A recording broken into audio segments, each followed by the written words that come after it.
नमस्कार शेतकरी मित्रांनो, मी शुभम पवार. मित्रांनो, शेतकऱ्यांसाठी अतिशय आनंदाची बातमी आहे. शेत रस्त्याबाबतचा मोठा निर्णय घेण्यात आलेला आहे.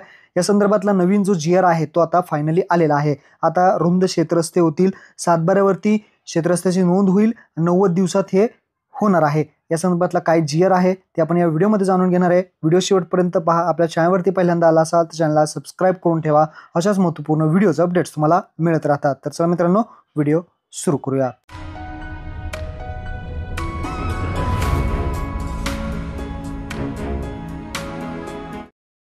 तर शेतकरी मित्रांनो, तुम्ही पाहू शकता इथे शेतरस्ता उपलब्ध करून देणे व त्याबाबत सातबाऱ्या उताराच्या इतर हक्क या सदरी नोंद घेण्याबाबत क्षेत्रीय अधिकारी किंवा प्राधिकारी यांना दिशानिर्देश देण्याबाबतचा हा 22 मे 2025चा GR काढण्यात आलेला आहे. काय GR आहे, काय महत्त्वपूर्ण माहिती देण्यात आली आहे, इथे थोडक्यात समजून घ्यायचं आहे.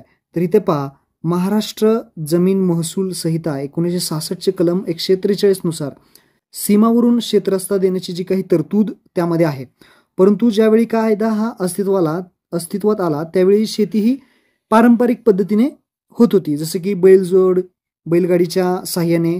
आता कृषी यांत्रिकीकरण भरपूर मोठं झालेलं आहे. शेतकरी अधिक प्रगतिशील पद्धतीने शेती उत्पादन देखील बदलत आहे आणि शेतात जाण्यासाठी मोठा रस्त्याची गरज आहे. जसं की आपण यंत्रसामग्री वापरतो, उदाहरणार्थ ट्रॅक्टर वापरतो, रोटावेटर वापरतो, हार्वेस्टर इत्यादी अशा प्रकारचे आपण वाहनं, मोठी कृषी अवजारे असतील, हे वापरले जातात.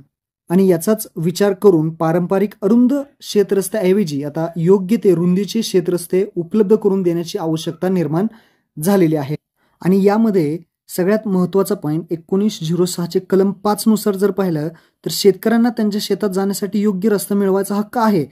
तथापि सदर रस्त्याच्या जी काही नोंद आहे ती कोणत्याही अभिलेखात होत नसल्याने अतिक्रमणासारखे प्रश्न निर्माण होत असतात, वाद होत असतात आणि याचाच विचार सरकारने आता करून हा निर्णय जो आहे तो घेतलेला आहे, जेणेकरून इथे सातबारे उतार्यावरती इतर हक्कामध्ये नोंद जी आहे ते आवश्यक आहे असं सांगितलं आहे.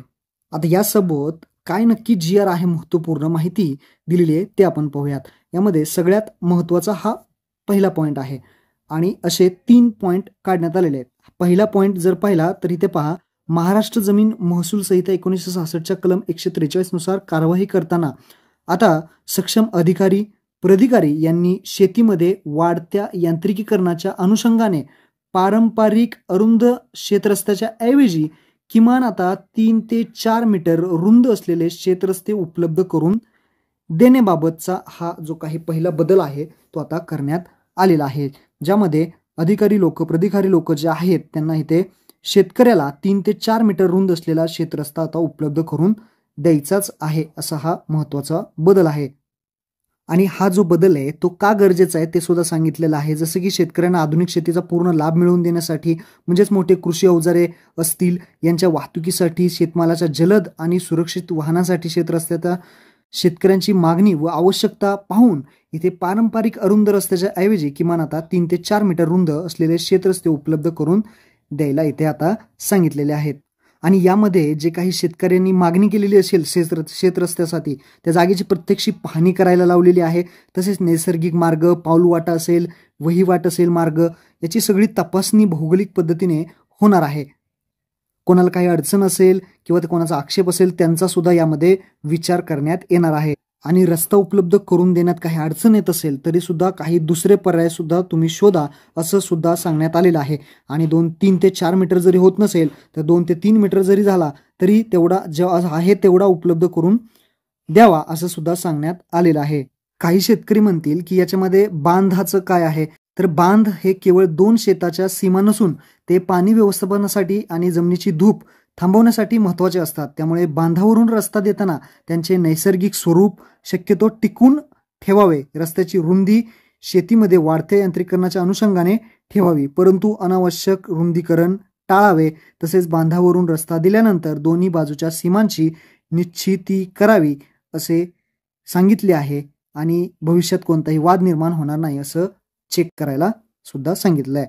हा होता रस्त्याचा रुंदीकरणाचा महत्त्वपूर्ण पहिला बदल. आता जर तुम्ही दुसरा बदल पाहिला तर तो काय आहे ते पहा. इथे जर पाहिलं हा आहे ब म्हणजे दुसरा बदल. सक्षम अधिकारी जे आहेत प्राधिकारी जे आहेत यांनी महाराष्ट्र जमीन महसूल संहिता 1966च्या कलम 143 अन्वये मंजूर केलेल्या तसेच मामलेदार कोर्ट ऍक्ट 1906च्या कलम नुसार 5 वहिवाटीच्या रस्त्यावरती अडथळा दूर करण्यासाठी मनाई हुकूम दिलेल्या शेत रस्त्याची अधिकृतपणे सातबाराच्या इतर हक्कामध्ये आता नोंद करण्याबाबतचा हा एक बदल करण्यात आलेला आहे. म्हणजे सातबाऱ्यावरती जो काही उजव्या साईडला इतर हक्क हा कॉलम आहे त्या कॉलममध्ये नोंद करायची आहे, या रस्त्याची नोंद होणार आहे. म्हणजेच कोणाला इथे काही प्रॉब्लेम होणार नाही व जे काही त्रास आहे वाद आहे ते थांबवण्याचं काम हे नोंद होईल.